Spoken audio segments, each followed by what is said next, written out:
அரைக்கணும். கொஞ்சம் கூட தண்ணி சேர்க்கக்கூடாது. கொஞ்சம் கொஞ்சமான தண்ணி அளவா சேர்க்கணும்.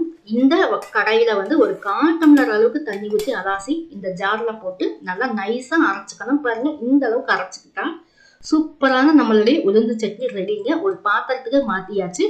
ஆனா இதுக்கு தண்ணி அளவா தான் கலக்கணும். தண்ணி நிறைய கலக்கக்கூடாது. கொஞ்சம் சட்னி திக்கா இருக்கணும். மிக்சி ஜார்ல ஒரு 1/4 டம்ளர் அளவுக்கு தண்ணி ஊற்றி அலாசி இந்த சட்னியில சேர்த்தா போதுங்க. நல்லா வந்து சட்னி கலக்கி விட்டுறலாம். சூப்பரான நம்மளுடைய உளுந்து சட்னி ரெடிங்க. இந்த சட்னிக்கு அவ்வளோ டேஸ்டா இருக்கும். அட்டகாசமா இருக்குங்க. இந்த சட்னியை நான் வந்து சாப்பாட்டுல போட்டு பிசைஞ்சு சாப்பிடுவேங்க. சும்மா வேற லெவல் டேஸ்டா இருக்குங்க. எதுவுமே குழம்பே வேண்டாம். அவ்வளோ டேஸ்டா சூப்பரா இருக்கும். இட்லி தோசைக்கு சும்மா வேற லெவல்ல இருக்கும். நீங்க ஒரு டைம் செஞ்சு பாருங்க. இது பேச்சுலர் ரெசிபியும் கூட. நான் வந்து காலையில வந்து இந்த சட்னி அரைச்சுக்கிட்டேன் அப்படின்னா சாப்பாட்டுக்கும் போட்டு பிசைஞ்சு சாப்பிடுவேன். சாப்பாட்டுக்கு ஏதாவது